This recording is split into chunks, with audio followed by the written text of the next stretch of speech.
Hi, this is Roger Ausley from Ausley Chevelle Parts. Today I want to show you the correct way to put on a Cowl induction air cleaner seal. No matter where you go, Barrett Jackson, Mecum, car shows, any kind of Super Chevy or whatever, people inadvertently put the gaskets on backwards. When you open one of your packages, you get your ring that goes around your air cleaner. Your seal will come just like that. That is not the correct way it goes on. You have to turn it inside out like this. This is very hard. Sometimes it takes 3 hands. Once you turn it around inside out like that, you will see the flap here.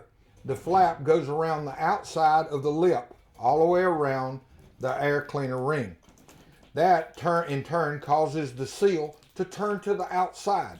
Now, if you take that and just throw it back down, it'll go back the wrong way again. Most people will put it on like that and have it turned to the inside. That is incorrect. It has to be turned inside out like this. Then this lip here clips around the outside all the way around the ring and makes your seal fit like that against the bottom of the hood.